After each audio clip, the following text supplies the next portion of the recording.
Saber Direito desta semana é sobre direito autoral. As aulas abordam a proteção dos direitos autorais no espaço virtual, os direitos conexos, a transferência dos direitos patrimoniais do autor e muito mais. As aulas são com o professor Antônio Carlos Morato.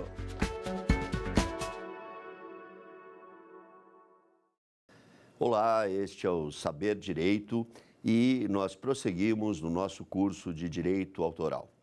Hoje nós analisaremos as obras literárias e o futuro da leitura, ou seja, nós partiremos da concepção tradicional de livros impressos em um suporte, algo que existe desde a antiguidade, ainda que o formato livro tenha surgido posteriormente, sempre houve uma impressão, seja em argila, seja em papiro, até que depois chegássemos ao conhecido formato em papel e hoje em um suporte que se desmaterializou.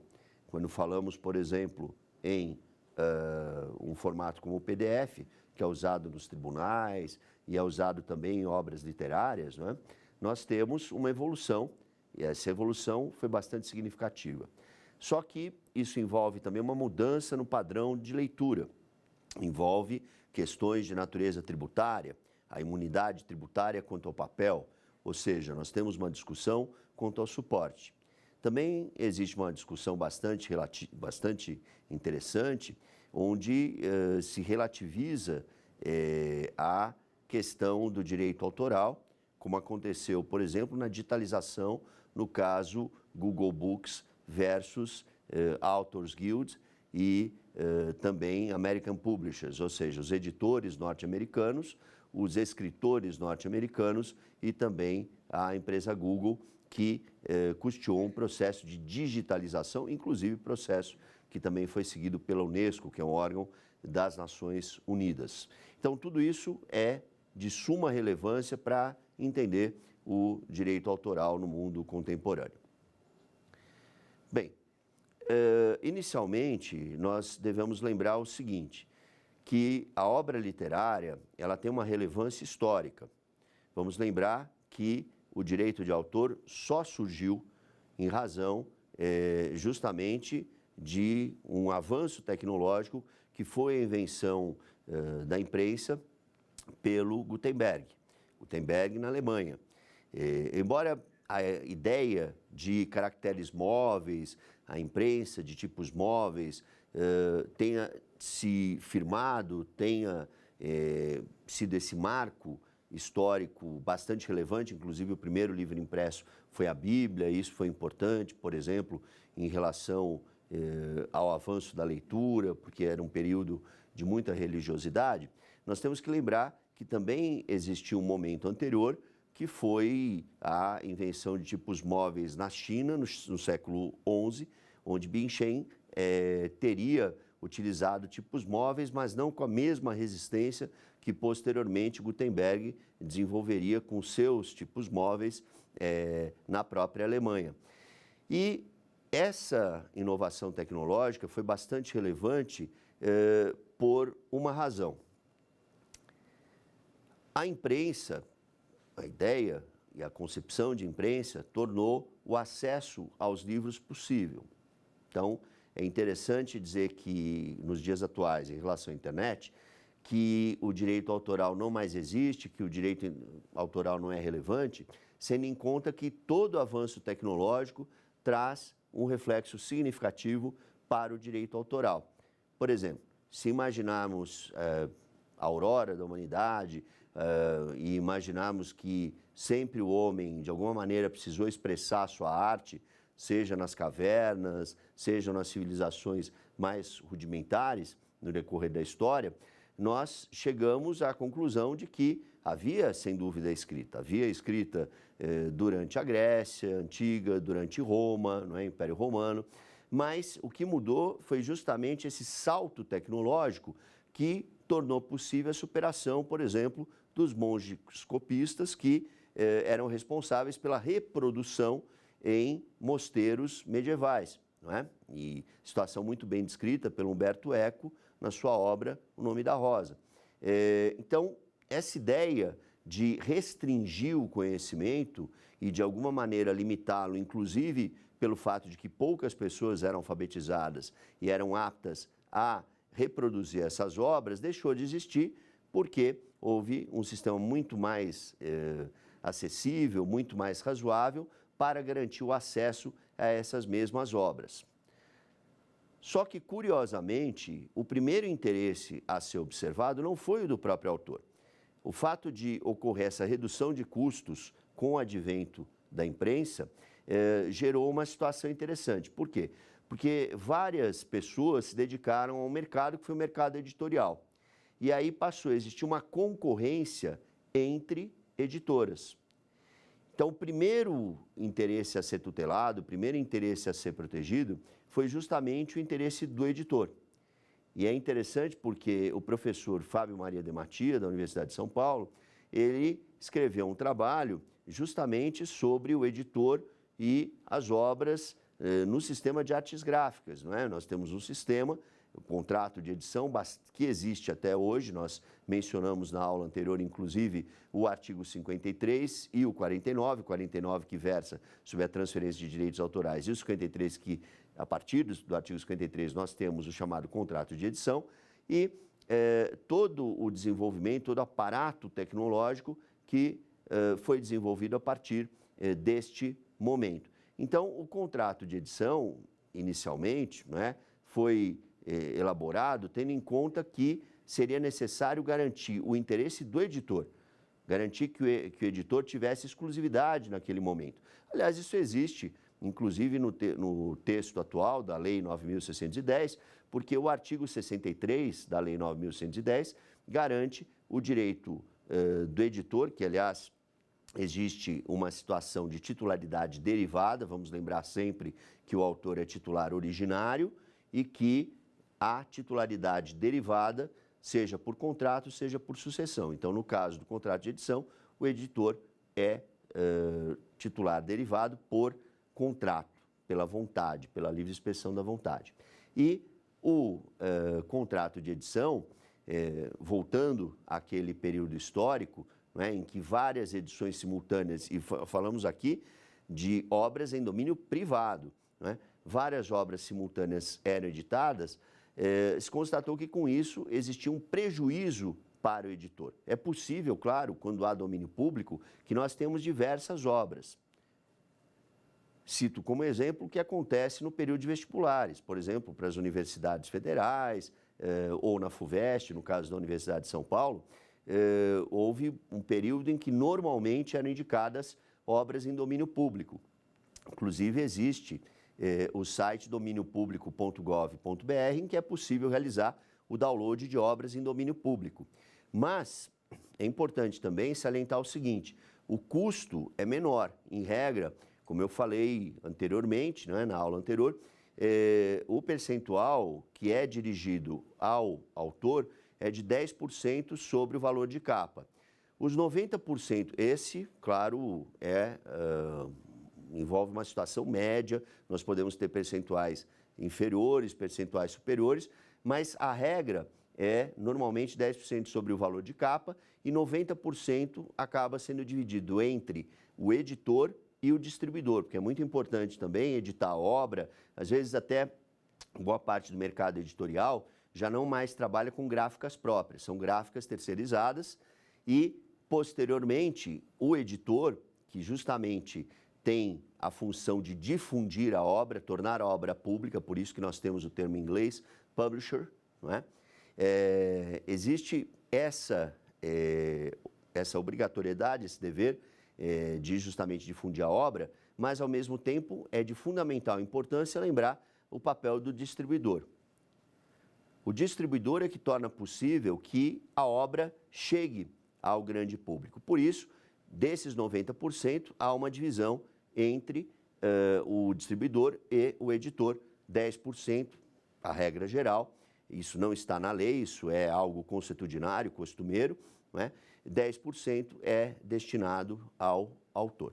E, voltando àquele período que eu disse que, logo após o advento da imprensa de Gutenberg, existiam vários editores concorrendo entre si, mesmo que o autor estivesse ainda vivo, né? É claro que eu uso aqui só para efeitos didáticos o termo domínio privado, porque não existia até então lei.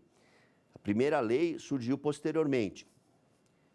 Quando surgiu essa lei? Essa lei surgiu na Inglaterra, no ano de 1710, por meio do chamado Estatuto da Rainha Ana, também denominado de Copyright Act, ou Lei do Direito de Cópia, numa tradução literal, mas na verdade seria melhor assemelhar o copyright ao direito de reprodução. Direito de reprodução esse que, inclusive, no nosso sistema vem previsto no texto constitucional, no artigo 5º, inciso 27, como cláusula pétrea, porque ali está que cabe ao autor o direito de utilizar, que é suficientemente amplo, de reproduzir, ou seja, o chamado direito de cópia, e também o direito de tornar pública a sua obra, a sua criação. Então, o ano de 1710 foi muito importante.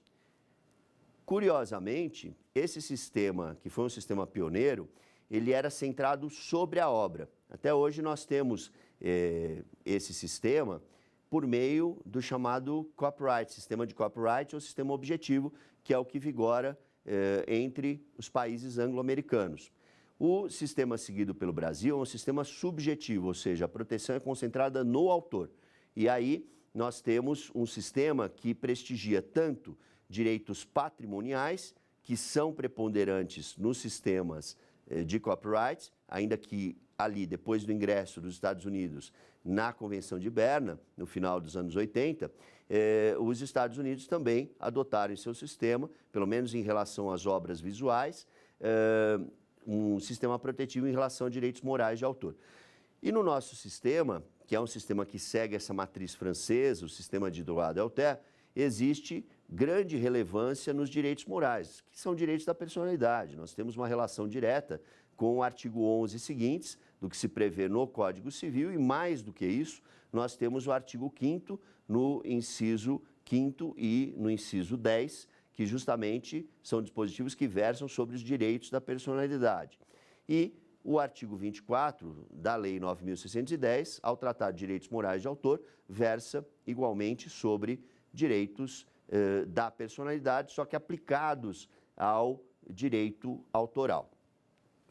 Bem, então, com o Estatuto da Rainha Ana, e nós temos essa relevância histórica, o que é que acontecia? Alguém já deve ter visto um C com uma circunferência em volta, e este C significa que todos os direitos são reservados, mas direitos essencialmente patrimoniais. Não por acaso aconteceu ou surgiu um movimento, e isso também tem muito a ver com um aspecto que eu vou desenvolver em seguida, que é o que diz respeito aos programas de computador. Mas surgiu um movimento chamado Copyleft. Copyleft dando uma ideia de esquerda, né? Como se fosse um embate entre direita e esquerda, que não tem sentido, porque diversos partidos de esquerda, no decorrer da história, apoiaram as demandas dos autores. Então, a questão não é ideológica, não é seguir esquerda, direita, centro. A questão é proteger o autor, e cabe lembrar que direitos autorais existiram mesmo na antiga União Soviética. Por quê? Porque a partir de 1928 foi editada a lei no sentido de proteger também os autores. Existiu em Cuba, enfim, é importante dizer que todo Estado tem um compromisso de proteger a criação intelectual. No entanto, esse movimento Copyleft, que tem um C virado ao contrário nos Estados Unidos da América, entende que nenhum direito é reservado. Então, teríamos, segundo essa linha, esses ativistas, nós teríamos, de um lado, a linha de que não há nenhum direito reservado, do outro lado, o sistema de copyright, no qual todos os direitos são reservados, e, teoricamente, no meio termo, o sistema Creative Commons, no qual alguns direitos são reservados. O sistema Creative Commons, e eu mencionei isso na aula anterior, é um sistema de licenciamento como qualquer outro, com a diferença de que há substituição de vocábulos, de palavras que seriam normalmente utilizadas por profissionais da área jurídica, por símbolos. Então, se usa na licença de atribuição, a licença BY, por exemplo, a um indivíduo, né, o desenho de um homem, por exemplo, e transmitindo a ideia de que aquele seria o direito de ser reconhecido como autor da obra, né? A licença de atribuição BY. Então, por exemplo, nós podemos ter um cifrão cortado, Um cifrão cortado significa que é vedado o uso comercial daquela obra. Então, a pessoa que tem contato com aquela licença sabe que o trabalho pode ser utilizado dentro de determinadas circunstâncias. Só que aí também existe um problema, porque, por exemplo, como ele foi pensado, foi um sistema pensado para o sistema objetivo, o sistema de copyright, não há uma preocupação com direitos morais tão efetiva, ainda que tenha ocorrido uma adaptação aqui no Brasil. Bem, então esse sistema de copyright, ele tem essa característica, que é uma característica bastante interessante, na qual se tentou adaptar o sistema de Creative Commons. Mas eu cito um exemplo de difícil solução, que é a questão do direito de arrependimento. Se alguém se arrepende, eventualmente, por ter autorizado o sistema, o chamado sistema de Creative Commons, e se arrepende de ter lançado a licença naqueles moldes, o próprio site do Creative Commons coloca que não há uma responsabilidade. De fato, seria muito difícil responsabilizar e efetivar isso. Então, é muito bom um sistema enquanto não há litígio, enquanto não há conflito, perfeito. Mas se a pessoa muda de ideia, se alguém exerce o chamado direito de arrependimento, não há muito o que fazer. E mesmo se a licença é descumprida naqueles termos, não é? Então, é um sistema bastante positivo se nós imaginarmos que não surja, a partir daí, nenhum problema para o autor. Porque se surgir, sem dúvida nenhuma, nós teremos dificuldades. A esse respeito, existem várias obras. Existe o trabalho do Hildebrando Pontes, que trata da licença Creative Commons, um trabalho do Ronaldo Lemos, também pela FGV, né? Um defendendo, de um lado, os aspectos positivos do Creative Commons, outro criticando e apontando, inclusive, no caso do Hildebrando Pontes, a natureza de adesão, que seria um contrato de adesão. E ainda cito a tese de titular da professora Silmara Juní de Abreu Quinelato, na qual ela ressalta justamente esse aspecto do direito de arrependimento, o problema com o direito de arrependimento em relação ao Creative Commons. Mas vamos aproveitar agora este momento para analisar a nossa primeira pergunta, pergunta do quiz, aqui no Saber Direito, pela TV Justiça.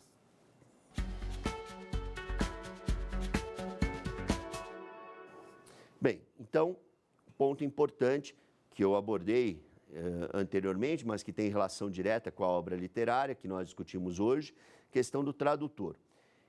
A tradução, ela é considerada como alternativa A, uma obra originária de um titular derivado que dispensa autorização do autor quando a obra estiver em domínio público.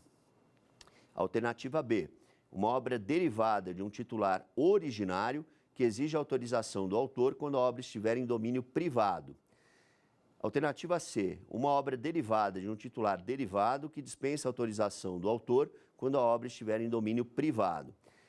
E a última alternativa, alternativa D, uma obra derivada de um titular originário que exige autorização do autor quando a obra estiver em domínio público. Então vamos à resposta correta, a alternativa correta.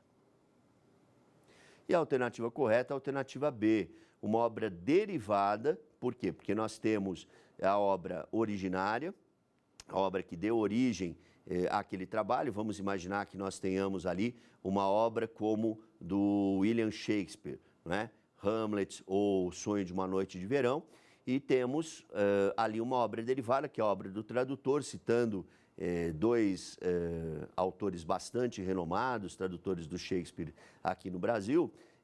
Nós temos o Milor Fernandes e temos também a crítica literária e grande tradutora, Bárbara Eliodoro. Então, teríamos uma obra derivada de um titular originário. Por que titular originário? Em vários momentos aqui do curso eu mencionei que o autor é titular originário e tradutor também é autor, que exige a autorização do autor quando a obra estiver em domínio privado. E cabe lembrar, e por isso que eu gosto de usar esse exemplo do William Shakespeare, por quê? Porque William Shakespeare, Miguel de Cervantes, não é? São referências internacionais, e se pensarmos também em outros idiomas, o caso de traduções do Machado de Assis, não é? Traduções do português para o inglês, ou para o italiano, ou qualquer outro idioma, ou do Eça de Queiroz, ou do Camões, enfim, para outros idiomas, nós sempre teremos o autor como um titular originário. o tradutor como um titular originário. Por quê? Porque o tradutor ele é responsável pela sua obra. E às vezes confunde isso. Por exemplo, Shakespeare está em domínio público. Qualquer pessoa pode traduzir a obra do Shakespeare, mas aquela tradução específica está em domínio privado. E não raro tem editoras que eventualmente utilizam algumas traduções, mudam poucas palavras e, com isso, prejudicam o tradutor, que é um autor, não é? Então, para lançar aquela tradução específica no mercado, é sempre necessária a anuência, a concordância do tradutor. Bem, quando se discute a questão do acesso à obra, nós temos também uma outra questão que deve ser lembrada, que é a questão da tributação, né? O acesso que se garante a um livro por conta do texto constitucional. Então, para aqueles que atuam na área tributária, o que se sabe é que a imunidade ela tem um dispositivo constitucional como referência, então a imunidade parte da Constituição, e a isenção, ela justamente parte da norma infralegal. Então, teremos isenção por lei, em outras palavras, e a imunidade pelo texto constitucional. E essa questão é importante para discutir justamente a questão do direito autoral. Por quê? Porque nós temos aqui no artigo 150 da Constituição Federal, no inciso 6º, a vedação da instituição de impostos sobre livros, na linha D mais especificamente, né? Artigo 150, inciso 6º, a linha D, instituir impostos sobre livros, jornais, periódicos e o papel destinado à sua impressão. Curiosamente, houve uma situação posterior que envolveu deficientes visuais, lembrando também que os deficientes visuais têm prerrogativas dentro da Lei de Direitos Autorais, cito aí o artigo 46, que permite que uma obra destinada a um deficiente visual, desde que essa obra não seja comercializada, elimina a necessidade de pagamento de direitos autorais. Então, pode existir como formato o braille ou, eventualmente, o audiolivro, e tudo isso pode ser utilizado sem grandes dificuldades. Então, pensando especificamente na lei do livro, que é uma lei que foi aprovada sob o número 10753 de 2003, e o artigo 2º estabelece no seu parágrafo único que são equiparados a livro, e aí no inciso 7º do parágrafo único, livros em meio digital, magnético e óptico, para uso exclusivo das pessoas com deficiência visual.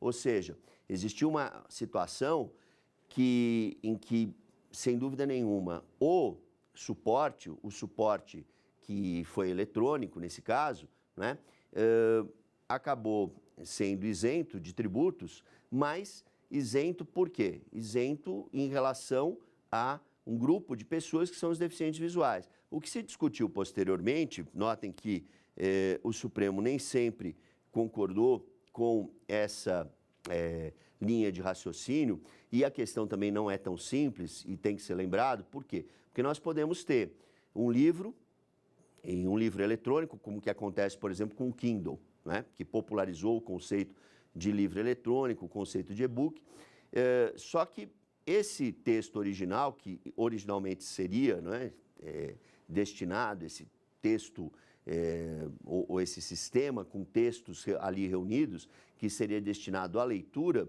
pode ser ampliado e transformado, por exemplo, num tablet. O próprio Kindle tem outros dispositivos que funcionam como verdadeiros computadores. E o objetivo do legislador, notem, era garantir justamente a imunidade no texto constitucional. O Constituinte queria garantir a imunidade para a obra literária e não para jogos eletrônicos, por exemplo. Então, por isso, foi necessário que, quando se analisasse a questão, ou seria necessário, quando se analisasse a questão pelo Supremo, considerar outros aspectos. Esses aspectos, por exemplo, envolvem a própria imunidade constitucional e que não seria de uma forma concentrada. Eu cito, por exemplo, tributaristas como Hugo de Brito Machado, que questionaram essa ideia de que só o papel teria imunidade. Na verdade, a imunidade ela tem um objetivo que é justamente garantir o acesso à leitura, o acesso ao conhecimento. e a redução de custos em razão justamente da imunidade quanto aos tributos de uma maneira geral. Bom, nós temos aqui também o recurso extraordinário, que foi o recurso número 595676, do ministro Marco Aurélio, né? E que justamente discutiu essa questão da imunidade e, posteriormente, houve também sempre, e se admitiu aí no caso, a repercussão geral, né? E, posteriormente, houve também um outro recurso, o recurso extraordinário 330.817, relatado pelo ministro Dias Toffoli. E aí a linha de raciocínio foi uma linha de raciocínio semelhante. Então, nós temos aqui, particularmente, no recurso extraordinário 330.817, do ministro Dias Toffoli, dá ementa o seguinte: a imunidade dos livros, jornais e periódicos e do papel destinado à sua impressão não deve ser interpretada em seus extremos. Ou seja, nós não teremos aqui a ideia de que o legislador, o constituinte, quis apenas referir ao papel. Não é isso. O sentido é justamente garantir o acesso à leitura. E aí, o que prevaleceu foi justamente o sentido teleológico, o sentido finalístico, o porquê de existir justamente a imunidade tributária, que facilitou o acesso, inclusive, aos e-books, gerando aqui a possibilidade de reduzir o custo. Um outro ponto também que tem que ser lembrado é que o direito autoral ele funciona ao lado de restrições tecnológicas, os DRMs, por exemplo. Então, nós temos na Lei de Direitos Autorais, o artigo 107, tanto no inciso 1º como no inciso 2º, que coloca o seguinte: alterar, suprimir, modificar ou inutilizar de qualquer maneira dispositivos técnicos introduzidos nos exemplares das obras e produções protegidas para evitar ou restringir sua cópia. E no inciso 2º, alterar, suprimir ou inutilizar de qualquer maneira os sinais codificados destinados a restringir a comunicação ao público de obras, produções ou emissões protegidas e evitar a sua cópia. Bom, por que que esses dispositivos existem? Justamente porque, é bom lembrar, não há uma perda de qualidade. Quando se imagina, por exemplo, a reprodução nos seus moldes tradicionais, uma fotocopiadora, não é? A questão que existia anteriormente com a reprografia. E aí, quando se fala em reprografia, nós temos algo muito amplo. É reprodução por qualquer meio. Pode ser uma máquina fotocopiadora e também poderia ser os antigos mimeógrafos, né? É possível, por qualquer meio, reproduzir aquele trabalho. Só que existia o quê? Sempre uma perda de qualidade. E essa perda de qualidade inexiste, por exemplo, quando há a cópia em PDF. Então, por que se usam os mecanismos tecnológicos? Justamente para que exista um limite de uso, por exemplo, o uso em 3 computadores, 5 computadores, porque senão inviabiliza economicamente a exploração da obra. É algo que, em relação ao papel, acaba, sem dúvida nenhuma, sofrendo uma interferência, quem faça uma cópia de um livro, e é algo que é vedado pelo legislador, mas muitas pessoas poderiam falar: olha, ao invés de usar a fotocópia, eu quero o livro mesmo, quero folhear esse livro. E não há essa perda significativa de qualidade em relação a um texto que seja difundido em meio eletrônico, como é o caso do PDF. Bom, um outro aspecto também que tem que ser lembrado é que a escalada do e-book, ela surgiu, eu citei há pouco o Kindle, não é? E o Kindle, ele teve aí uma difusão considerável, outros e-readers podem ser lembrados de outras empresas, mas ele é verdadeiramente paradigmático, não é? E ele trouxe uma discussão interessante, porque o formato e-book está relacionado também à questão da edição, o número de edições. Em regra, o contrato de edição, o número mais especificamente de exemplares dentro de uma edição, e pode existir também dentro de um contrato de edição o direito a uma segunda edição, né, que é um direito de preferência conferido ao editor, mas o número de exemplares. Então, se imaginarmos, por exemplo, um e-book, alguém poderia levantar esse problema, falar: olha, em relação ao livro impresso, eu posso sempre pedir o estado de edição e ter a ideia exata de como está aquela edição. Aliás, é um dever vimos isso na aula de ontem também, que justamente tratava sobre esse aspecto. Por quê? Porque anteriormente, quando se mencionava em relação ao estado, chamado estado de edição, e se imaginava um meio físico, a prestação de contas, que em regra é mensal, ela exigia que tivesse um volume de vendas, um número de exemplares daquele mês, por exemplo, e o número de exemplares que restavam em estoque, e o valor correspondente ao autor de vendas realizadas naquele período. Em relação ao download, em relação às vendas em meio eletrônico, isso muda muito? Na verdade, tudo é uma relação de confiança. Eu sempre costumo explorar esse aspecto, por quê? Da mesma maneira que antes, em relação a livros físicos, impressos, o autor confiava naquela prestação de contas que tinha sido oferecida pelo editor, ele não ia até a editora contar os exemplares remanescentes, também, se o editor informar o número de downloads, da mesma maneira, nós teremos essa situação. Então, cito aqui, por exemplo,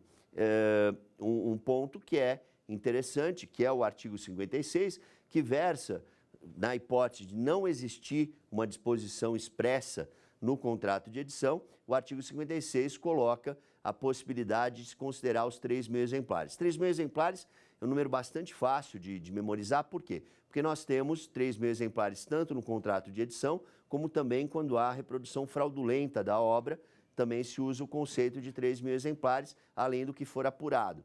Então, é um número bastante simples de memorizar. Então, vamos agora a mais um quiz e a segunda pergunta desta aula.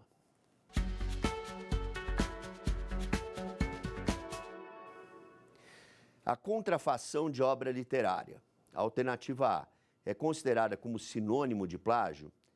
Alternativa B, constitui um sinônimo de reprografia? Alternativa C, é a reprodução não autorizada pelo autor e quando não for conhecido o número de exemplares da edição fraudulenta, será de 3.000 exemplares, além dos que forem apreendidos. E a última alternativa, alternativa D, é a reprodução autorizada pelo autor e limitada ao que estipular o contrato de edição. Vamos à alternativa correta. E a alternativa correta é a alternativa C, como eu mesmo adiantei há pouco, não é? Ainda que falando especificamente sobre o contrato de edição, também quando existe a reprodução não autorizada, que é chamada contrafação, notem que a contrafação não se confunde com plágio.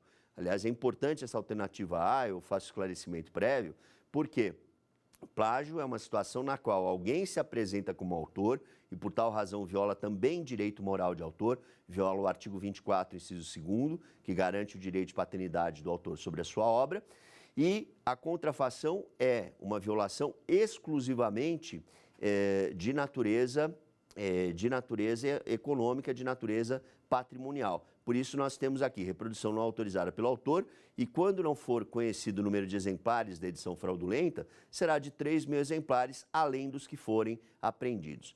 Então, por isso, sempre a ideia, a concepção de que 3.000 exemplares é um número bastante simples de memorizar. Em relação à contrafação, à reprodução não autorizada, nós não temos um critério quantitativo, né, para a contrafação. Inclusive, a ABDR, a Associação Brasileira de Direitos Reprográficos, chegou a sugerir inicialmente, logo no início da vigência da lei, que esse critério seria de 10%, 10% em relação à obra. Mas não é um critério perfeito, por exemplo, porque alguém poderia reproduzir numa obra muito extensa. Eu, por exemplo, meu pai comprou há muitos anos uma edição que tem as obras completas de Vinícius de Moraes.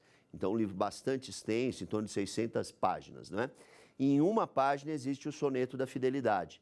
Portanto, seria uma reprodução muito inferior ao total do livro, mas a obra integral, o soneto da fidelidade, seria reproduzida. E não há na nossa lei um critério quantitativo. Nós temos sempre esse problema, eu falei do artigo 46 anteriormente, que trata das limitações aos direitos autorais. O 46, inciso 9, coloca os pequenos trechos de qualquer obra e não há uma referência.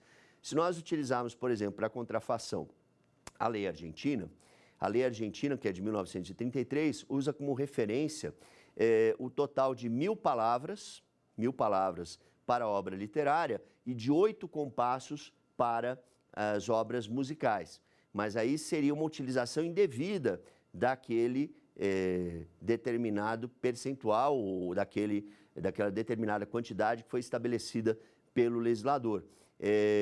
Então, não há como eu disse anteriormente, e existia na proposta da BDR, um percentual como um percentual de 10%, ou um critério fixo como da lei argentina relacionado às 1.000 palavras. Quanto aos 8 compassos, aí já é uma questão que às vezes é utilizada pela jurisprudência para apuração de plágio. Plágio é uma questão distinta da contrafação, mas muitas vezes é um critério jurisprudencial e não se coloca de onde surgiu isso. E há muita influência da doutrina argentina, justamente dos 8 compassos previstos nessa lei de 1933.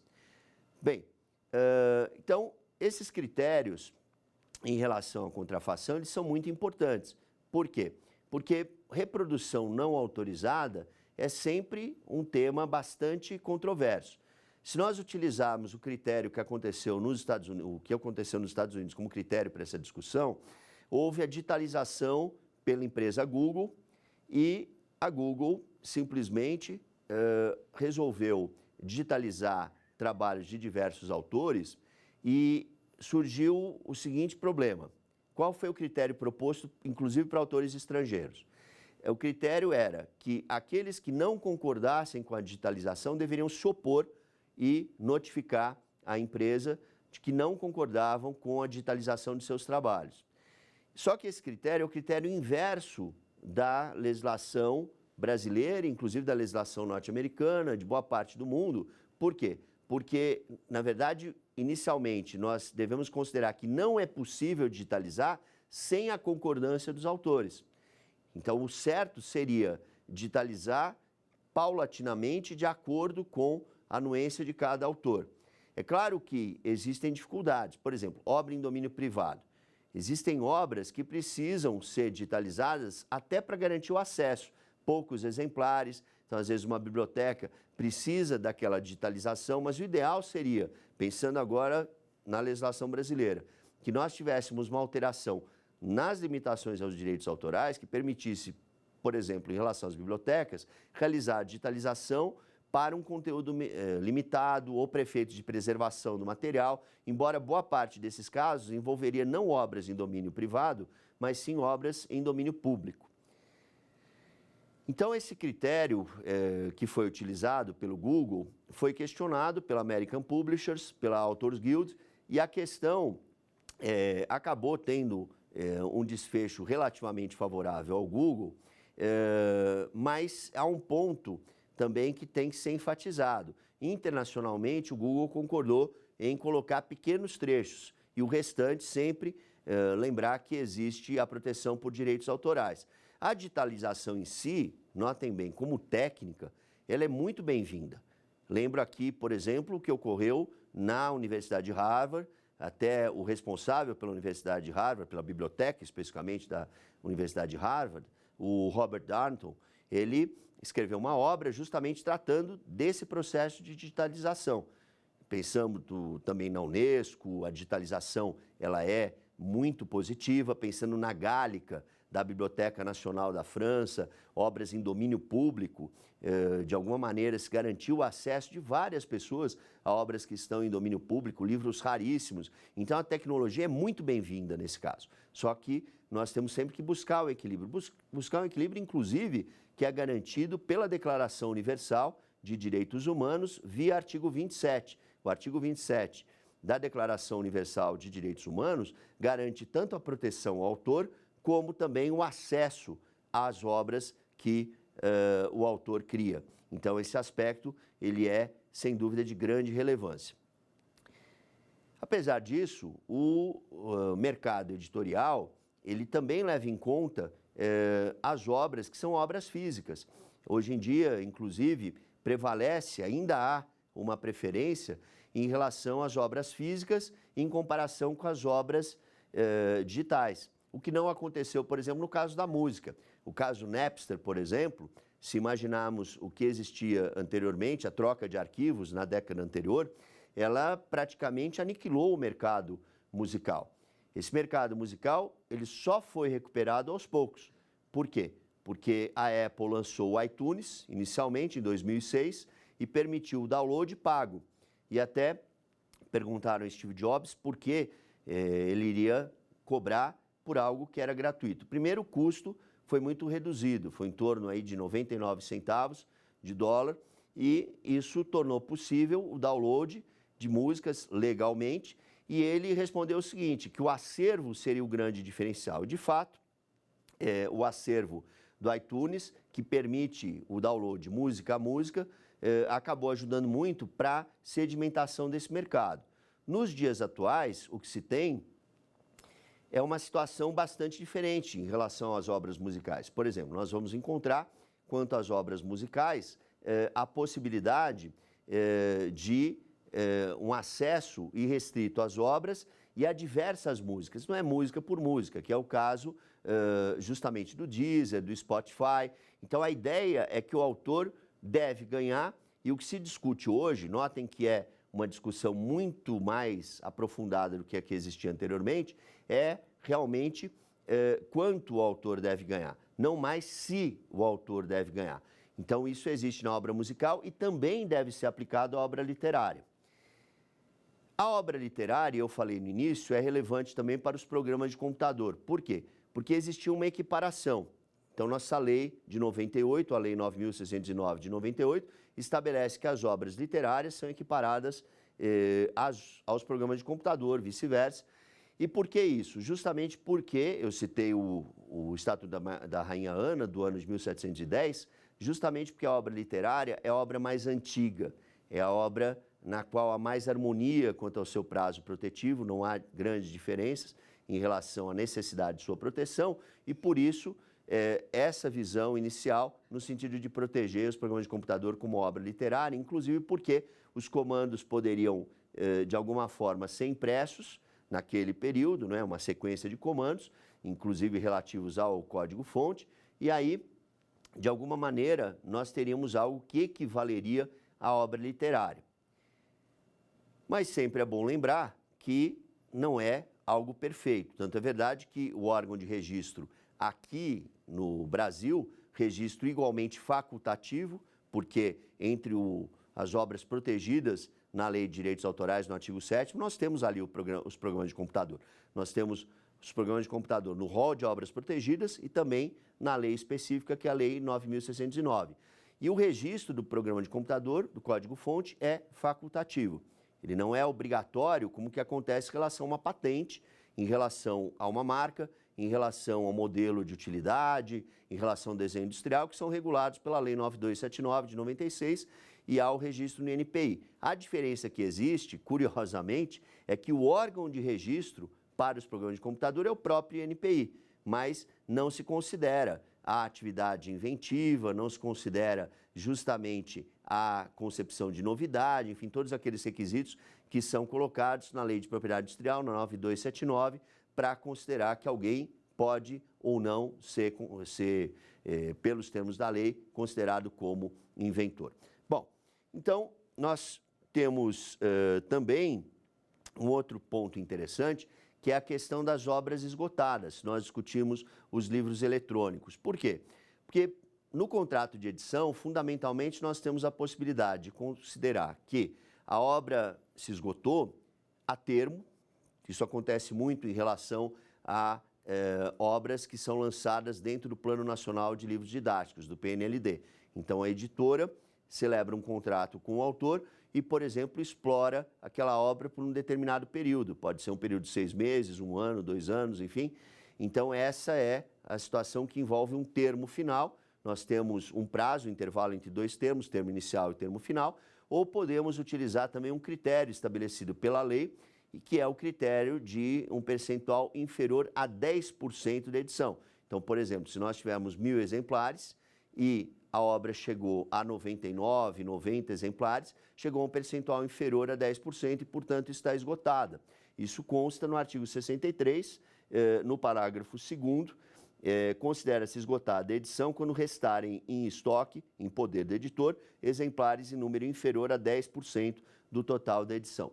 Essa questão foi muito importante, justamente porque, ainda sob a égide da Lei 5988 de 73, existia um problema. Vamos imaginar, o Brasil é um país de grandes dimensões, um país chamado de país continental, enfim.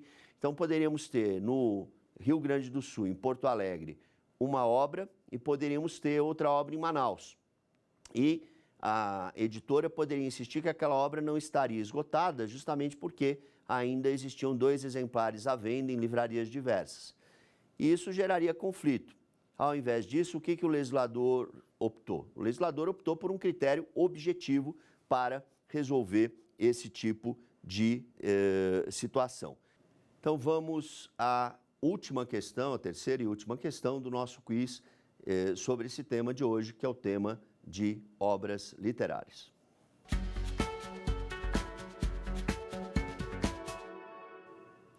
Bem, então, o enunciado da questão: o direito de utilização econômica dos artigos assinados que forem publicados pela imprensa, seja esta diária ou periódica. Alternativa A: permitem ao autor recobrar o seu direito após o prazo de periodicidade, acrescido de 20 dias a contar da publicação.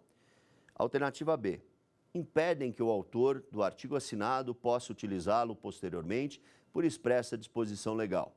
Alternativa C: permitem que o autor do artigo assinado possa utilizá-lo imediatamente após a publicação.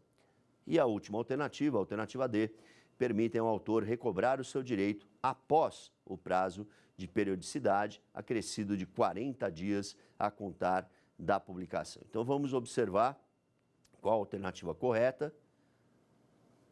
E a alternativa correta é a alternativa A, ou seja, o direito de utilização econômica dos artigos assinados podem ser recobrados após o prazo de periodicidade acrescido de 20 dias a contar da publicação.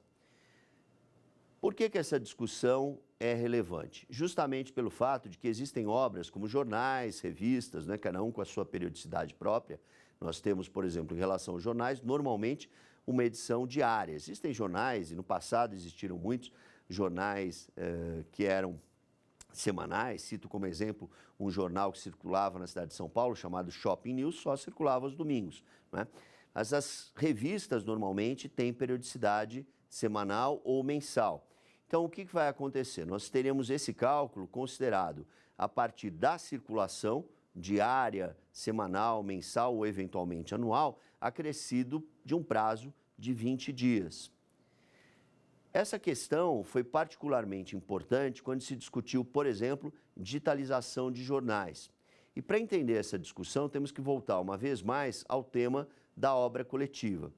Na obra coletiva, prevista no artigo 5º, inciso 8º, linha H, nós temos uma obra, participações, que tem participações individuais, não é? Isso pelo texto da própria Lei de Direitos Autorais, que se fundem em um todo. E o organizador, seja este pessoa física ou jurídica, publica essa obra em seu nome. Notem, ele não é o autor das participações individuais.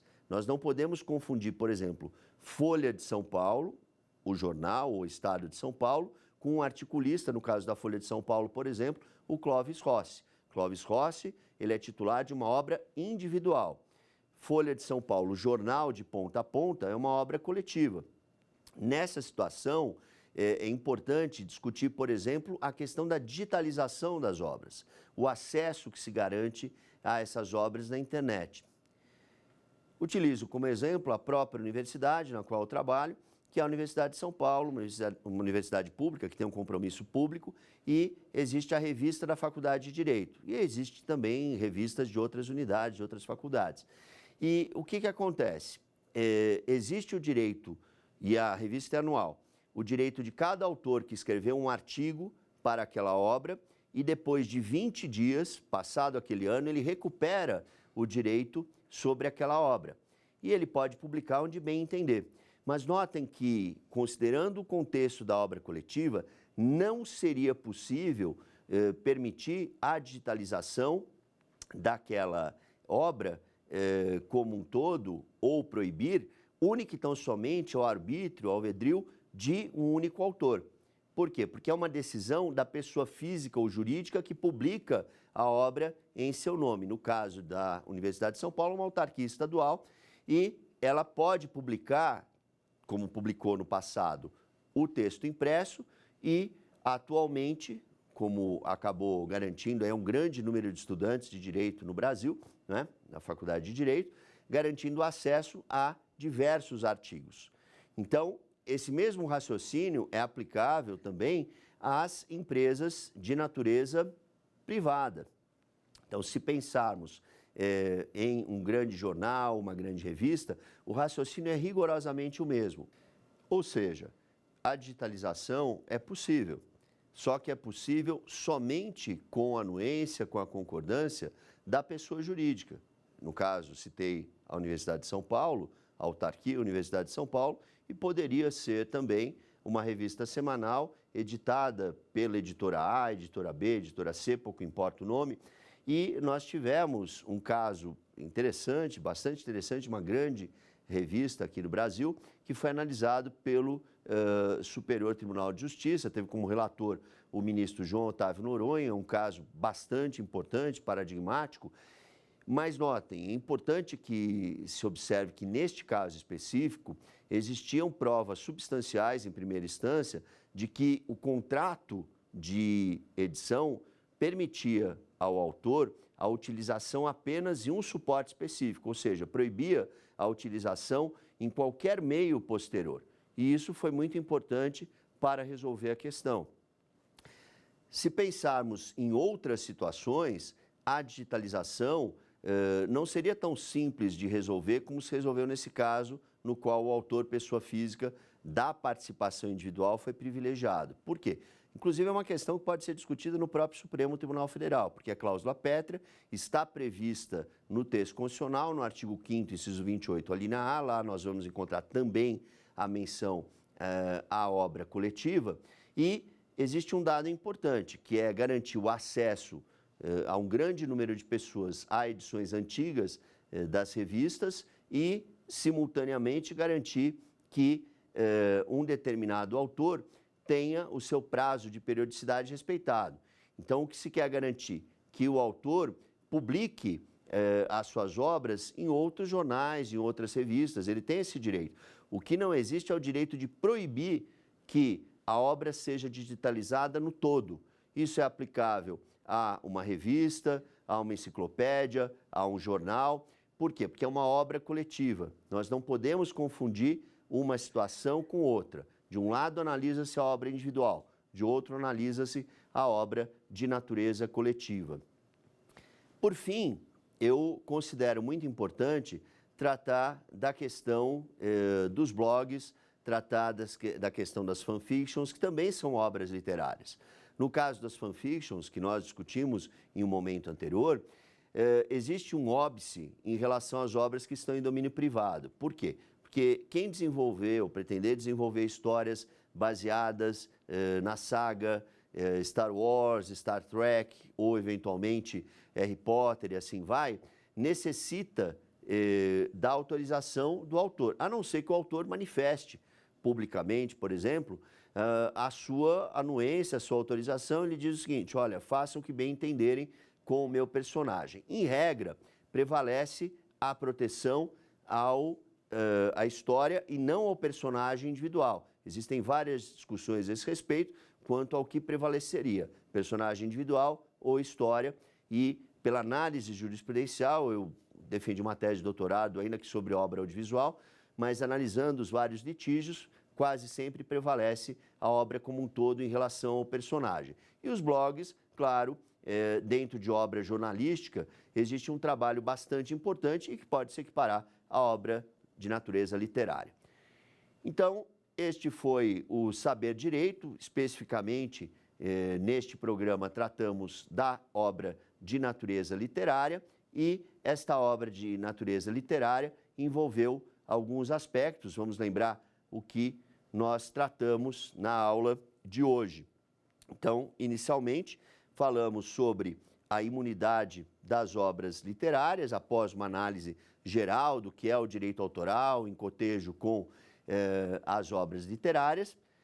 Em seguida, falamos da digitalização, do processo de digitalização, que envolve os e-books, a virtualização da leitura, e depois terminamos falando da digitalização de jornais e revistas. Esses pontos são pontos muito importantes, não é? E termino justamente salientando o fato de que hoje, inclusive, nós temos essa discussão, já falei anteriormente, na diretiva da União Europeia, garantindo, no caso de obras jornalísticas, quanto a redes sociais de grande porte, garantindo um direito de natureza conexa, um direito de 20 anos, dentro da proposta da diretiva, para as empresas jornalísticas, justamente por quê? Por esse último aspecto que eu citei, porque são considerados como titulares de obras de natureza coletiva. Então, foi uma grande satisfação participar de mais esse programa, Saber Direito, e voltaremos na próxima aula tratando das obras audiovisuais. Até a próxima.